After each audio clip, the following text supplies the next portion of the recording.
My wife Sarah died last year from cancer. It started in her breast and spread faster than anyone expected. 8 months from diagnosis to the end. I was with her every single day through the chemotherapy, the hospice care, and that awful silence at the very end when the machines finally stopped beeping. When it was over, I just sat in our house staring at her old slippers by the bed. I couldn't sleep, couldn't eat properly. I was 68 years old and suddenly felt like I was already dead too. The silence in that house was deafening. After the funeral, everything went quiet. Friends stopped calling after the first week. My church brought casseroles for about 10 days. Then that stopped too. My daughter Jessica would check in every now and then, but her husband Marcus barely acknowledged my existence. But Jessica eventually suggested I move in with them in Cleveland to be closer to my grandchildren. She said it would help keep me busy and give me purpose again. I thought maybe she was right. Maybe being around family would help me heal. So I sold the house where Sarah and I had lived for 30 years, packed what little I had left, and made the move to Ohio. I didn't expect a red carpet when I arrived, but I definitely didn't expect what I got either. The day I showed up with my suitcase, Marcus stayed on the front porch while I carried everything in by myself. Jessica gave me a quick hug and told the kids to say hello to Grandpa. They gave me these polite little hugs and immediately ran back to their tablets and phones. The house was big, clean, and eerily quiet. Marcus walked me down to the basement where I'd apparently be staying. The basement was finished, but felt like a cold cave. Concrete floors with a thin area rug. A futon that looked like it came from a college dorm, and a mini fridge that hummed constantly. No stove, no sink, and definitely no windows. There was a small bathroom down there. But before I could even look inside, Marcus handed me a key. "This is for the basement bathroom," he said with this weird authority in his voice. "We just want to keep things organized. You know, boundaries." Boundaries. Like that explained everything. I didn't want to start a fight on my first day, so I just nodded and unpacked my few belongings. The next morning I woke up with my back screaming from that terrible futon and went upstairs to make some coffee. Jessica was standing at the stove stirring something that smelled amazing. Marcus was sitting at the kitchen table with his laptop open, looking very important. I walked over to the pantry to grab some cereal or maybe make some toast, and Marcus looked up from his screen. "Going somewhere?" he asked. I thought he was joking around, so I laughed and said I was just getting breakfast. He wasn't joking. "We just prefer you ask first," he said, without even looking at me. "We're teaching the kids about structure here. Can't have people just grabbing food whenever they want. People, milked." I guess that's what I was now. Just people. Jessica didn't even look up from whatever she was stirring.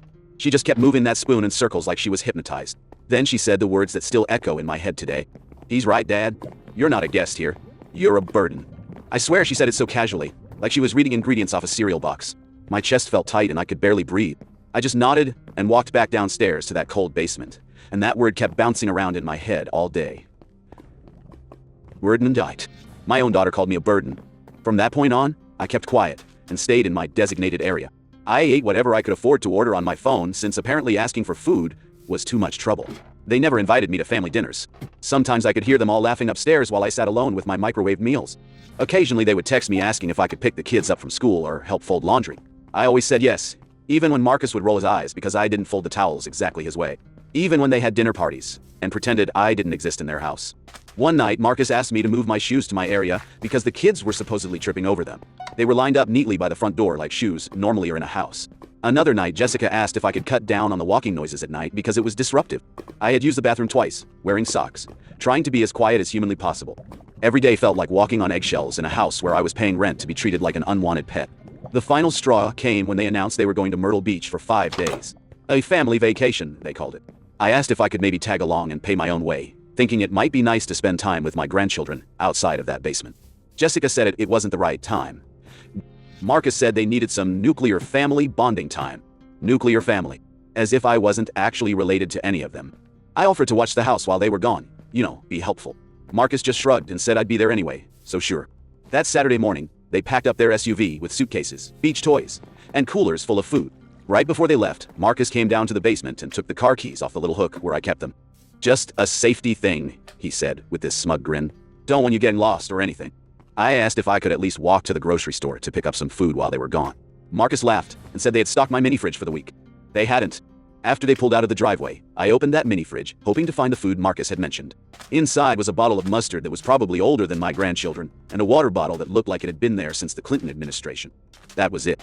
I went upstairs and checked the main pantry, thinking maybe they had left some basics for me. The pantry was locked, not just closed. Literally padlocked shut like I was some kind of criminal who couldn't be trusted around crackers and soup cans. Then I opened their kitchen trash can and saw something that made my blood boil. 2 whole loaves of bread, still in their plastic bags. A complete rotisserie chicken that hadn't even been touched.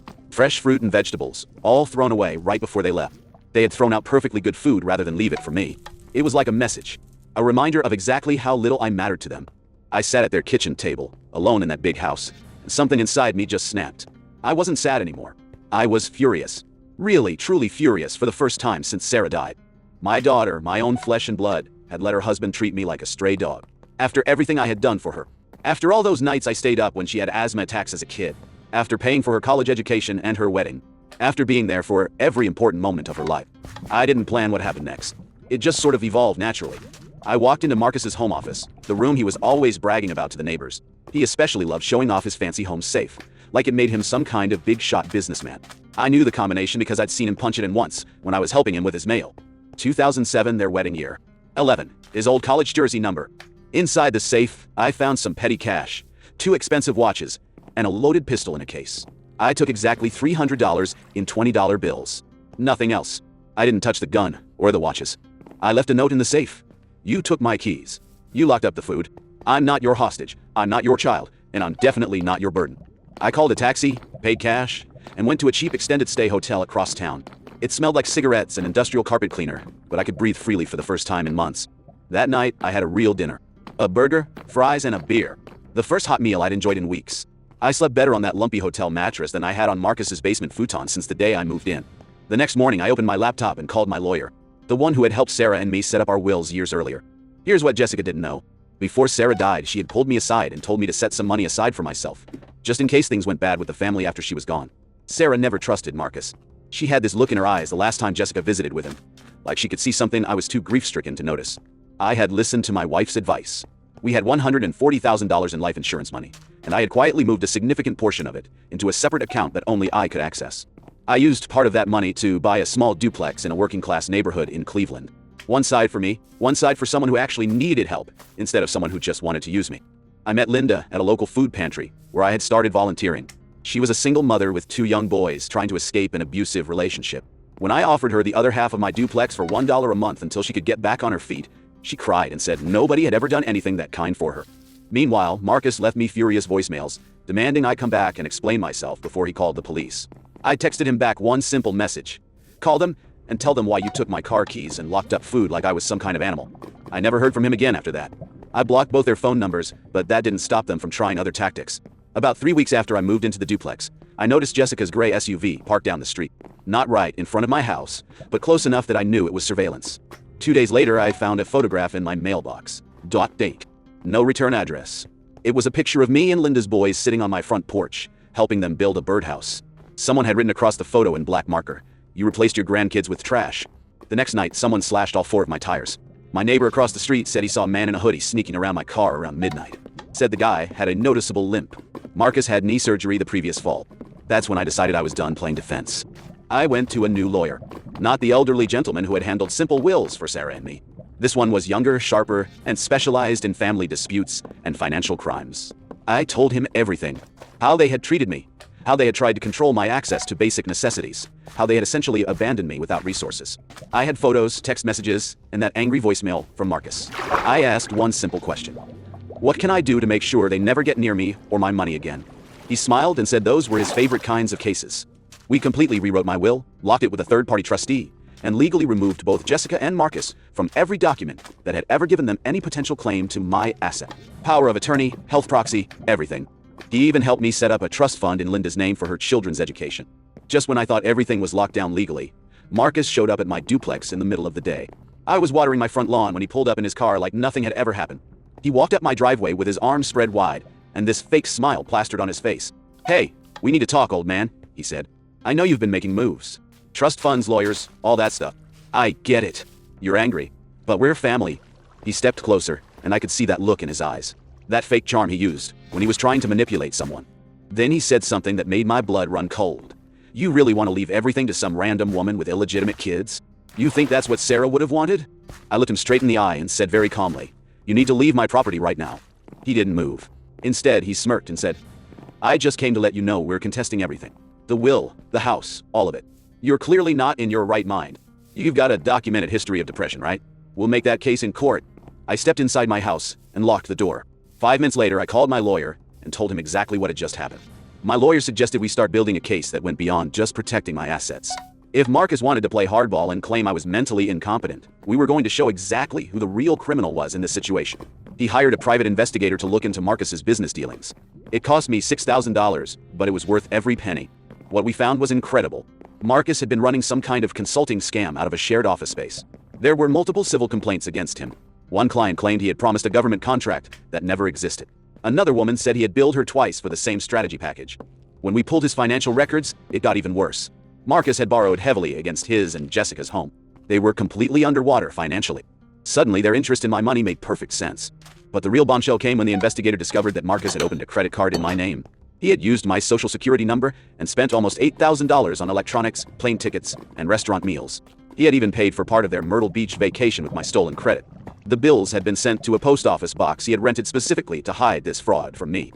I immediately called the bank, froze the fraudulent account, and filed a police report. My lawyer sent copies of everything to the court that was supposed to hear Marcus's claim that I was mentally incompetent. Funny how quickly that case disappeared once the evidence of his criminal activity became part of the public record. But I wasn't finished. I filed a civil lawsuit against Marcus for financial fraud, identity theft, and emotional abuse. My lawyer brought every piece of evidence we had collected. The business scams, the credit card fraud, the threatening behavior, even the slashed tires and that dead bird incident. Jessica tried to distance herself from the whole mess. She called me crying, saying she didn't know Marcus had been stealing from me, that she never wanted to hurt me, that she was just scared I was giving away their inheritance. I asked her one question that shut down the conversation immediately. Why didn't you stop him when he locked up the food and made me ask permission to eat? She went quiet. Then I said, you watched your husband treat your father like a dog. You stirred soup while he made me beg for basic human dignity. She started sobbing, but I hung up the phone. A few months later, the court ruled completely in my favor. Marcus was ordered to pay significant damages for the financial fraud. A warrant was issued for his arrest on the credit card charges. His consulting business collapsed when word spread about the criminal charges. That's the thing about con artists. Once people know what they really are, nobody wants to do business with them anymore. Jessica filed for divorce 6 months later. She sent me a letter asking if we could reconcile, if I could forgive her, and maybe help her through the divorce proceedings. I didn't answer that letter. I left Cleveland, not long after the legal case was settled. I gave the duplex to Linda completely, had the deed transferred into her name. She cried so hard she couldn't speak. I hugged her boys goodbye and told them to always protect their mother. Then I packed my things and left Ohio for good. I moved to a small town in Missouri, where I found a little house with a front porch swing and a garden in the backyard. I joined the local VFW post, made friends at the downtown diner, and started volunteering at the animal shelter on weekends. Sometimes I still think about Jessica. I miss the version of her that used to sit on my lap when she was 7 years old, asking me if birds ever get tired of flying. But that little girl is gone, and I finally realized something important. Blood doesn't make you family.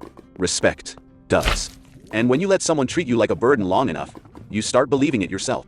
Until the day you decide you don't. That's the day everything changes. They tried to break me down, to make me feel worthless and dependent. They wanted to control every aspect of my life, while taking everything I had worked for. But here's what they didn't understand. I had survived losing the love of my life. I had rebuilt myself from nothing once before. And I sure as hell wasn't going to let a couple of greedy, manipulative people destroy what was left of my dignity. I rebuilt my life with better people. People who saw value in kindness instead of just dollar signs. And I will never, ever be anyone's burden again. The last I heard, Marcus was working at a call center trying to pay off his legal debts. Jessica moved back in with her mother and is struggling to make ends meet as a single parent. I don't take any pleasure in their suffering, but I don't regret protecting myself either. Sometimes the only way to save yourself is to walk away from people who are determined to destroy you, even if they happen to share your DNA. That's my story. Thanks for listening, and remember, you're never too old to start over and build the life you actually deserve.